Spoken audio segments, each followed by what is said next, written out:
Você já viu algum filme com roubos milionários e planos mirabolantes? Já imaginou esses roubos acontecendo na vida real? Eu sou Ivan Lima e vou te contar um pouco mais sobre esses crimes que entraram para a história dos séculos 20 e 21. Vamos nessa? Em 2003, um roubo, fora do comum, ocorreu em um dos principais locais de comércio e armazenamento de diamantes do mundo, o Distrito dos Diamantes da Antuérpia, na Bélgica. Sofreu um duro golpe nos dias 15 e 16 de fevereiro. Uma gangue italiana, denominada Escola de Turim, foi a responsável pela proeza. Ao todo, os 5 homens, liderados por Leonardo Notarbartolo, levaram um ano planejando o roubo e tudo que o envolvia. 100 milhões de dólares em diamantes, pedras preciosas, ouro e joias foram levados. Os criminosos conseguiram obter até mesmo os cartões de segurança que abriam os cofres, o que ajudou bastante o roubo. Para terminar, os criminosos ainda roubaram as gravações do crime, o que dificultou bastante a vida dos investigadores. Leonardo acabou sendo preso e sentenciado a 10 anos de prisão em 2005. Foi libertado em 2009, mas voltou a ser preso outras 2 vezes após disputas legais. A título de registro, grande parte do que foi roubado nunca foi encontrado. E houve até pessoas que alegaram que tudo não passou de um crime contra seguradoras. Algo que depois se mostrou uma mentira, já que boa parte das joias não eram seguradas. Apesar de ter sido o segundo maior roubo de todos os tempos no Brasil, o caso conhecido como assalto ao Banco Central em Fortaleza é até hoje lembrado em boa parte do país. Nos dias 5 e 6 de agosto de 2005, ladrões fizeram o que até então era impensável. Eles invadiram uma sede do Banco Central do Brasil e roubaram aproximadamente 164 milhões de reais. Para você ter ideia, esse dinheiro todo pesava cerca de 3,5 toneladas. O crime só foi possível graças a uma ideia genial. 3 meses antes do assalto, os criminosos adquiriram plantas do banco. Sabendo de cada detalhe da sua estrutura, eles alugaram uma casa, a poucos metros do alvo. Lá, eles abriram uma empresa de fachada, que comercializava grama sintética. Enquanto isso, nos fundos da casa, um túnel de 4 metros de profundidade, 70 centímetros de largura e 80 metros de comprimento, ia sendo construído. Ao criar uma empresa de fachada de grama sintética, a terra retirada da propriedade, derivada da escavação do túnel, era justificada, já que se pensava ser para a instalação do produto e, por isso, quase ninguém desconfiou. Depois de furarem o túnel, os criminosos ainda tiveram que romper mais de 1 metro de concreto que protegia o cofre. Com brocas de diamantes e ferramentas especiais, a última barreira foi rompida sem acionar um único alarme. No dia 5, às 18 horas, uma sexta-feira, os criminosos entraram no cofre e levaram até o meio-dia do dia seguinte para transportar todo o dinheiro. O crime só foi descoberto no dia 8 de agosto, 44 horas depois. Para piorar, as cédulas roubadas eram notas de R$50 velhas, que seriam analisadas e, caso estivessem gastas, seriam incineradas. Ou seja, não estavam em sequência, possuindo um número de série específico. Qualquer nota circulando no país poderia ser do roubo. Ao todo, a polícia acusou 36 pessoas de estarem envolvidas no crime. Dessas, 27 foram presas. Algumas nunca foram encontradas, enquanto outras estão foragidas. A polícia já chegou a declarar que mais ou menos 60 milhões de reais foram recuperados, o que faz com que mais de 100 milhões estejam desaparecidos. Um filme chamado Assalto ao Banco Central, de 2011, foi lançado aqui no Brasil e conta justamente essa história surreal.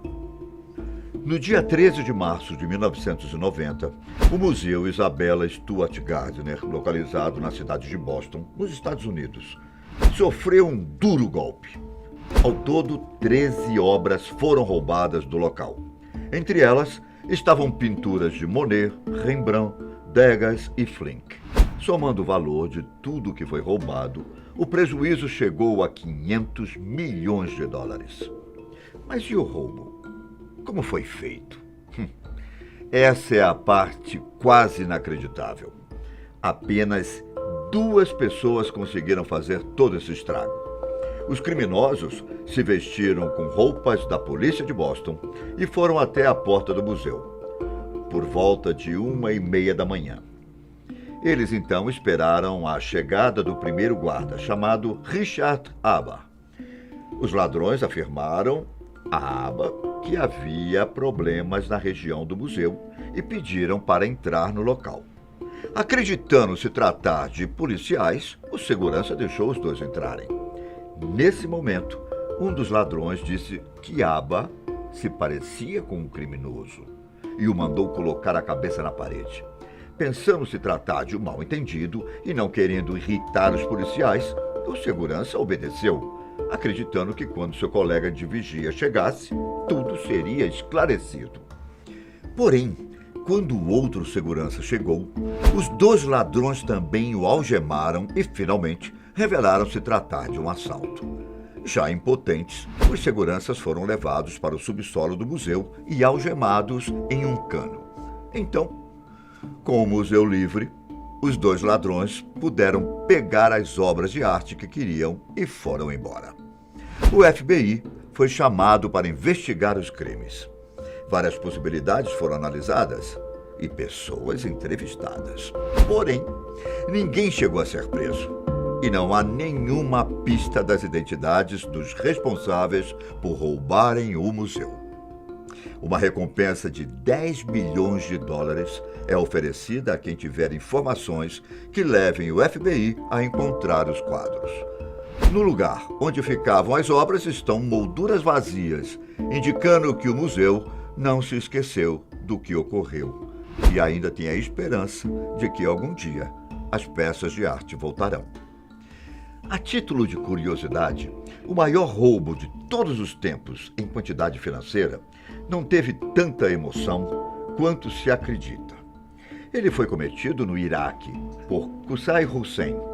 Qusay era filho de Saddam Hussein, o ditador que comandava o Iraque por décadas. Em 2003, os Estados Unidos invadiram o país, alegando haver armas químicas e que elas representavam um perigo ao país. Então, se sentindo cercada, a família Hussein decidiu que era hora de pegar uma grana e ir embora. Saddam Hussein deu ao seu filho um pequeno cheque de $1 bilhão para ser sacado no Banco Central do Iraque. Junto com tropas leais ao ditador, Qusay chegou ao banco e forçou os funcionários a entregarem a quantia em notas de $100, que ocuparam 3 caminhões de dinheiro. Para o azar da família Hussein, Saddam foi capturado e executado após um julgamento. Qusay também acabou morrendo ao longo da guerra. Cerca de 650 milhões de dólares foram recuperados no decorrer da guerra. A maior parte foi encontrada em paredes falsas de propriedades da família Hussein, mas o restante do dinheiro até hoje se encontra desaparecido e poucos acreditam que algum dia será recuperado. O assalto ao trem pagador é um clássico entre os grandes roubos da história. Apesar da quantia não ter sido tão grande, a forma como tudo ocorreu e as lendas surgidas após o fato fazem desse crime um prato cheio para filmes e séries. O criminoso Bruce Reynolds ficou sabendo em 1960 que havia um trem que continha depósitos bancários e saía de Glasgow, na Escócia, e ia até Londres, na Inglaterra. 3 anos depois, em 1963, para conseguir fazer um dos maiores assaltos de todos os tempos, Bruce reuniu mais 14 ladrões e 2 informantes. Junto com Bruce Reynolds estava Ronald Briggs. um homem que ele havia conhecido na prisão e ajudou a planejar tudo. Os criminosos roubaram 2.600.000 de libras esterlinas, cuja correção monetária para os dias de hoje colocam tal valor em mais ou menos 53 milhões. O crime ocorreu na virada do dia 7 para o dia 8 de agosto. Os criminosos forçaram o trem a parar, em um local isolado, após colocarem um falso sinal vermelho na ferrovia. As linhas de telefone de emergência foram cortadas por precaução.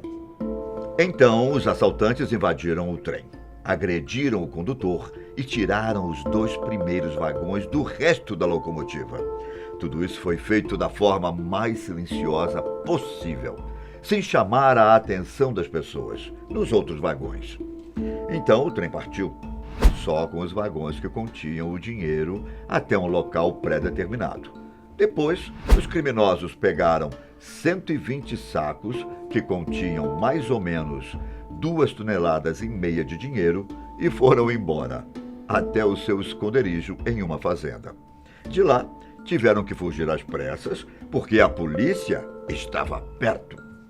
11 dos 17 criminosos foram presos, sendo que a maioria foi condenada a 30 anos de prisão. Parte do dinheiro nunca foi recuperada. O nosso vídeo vai chegando ao fim.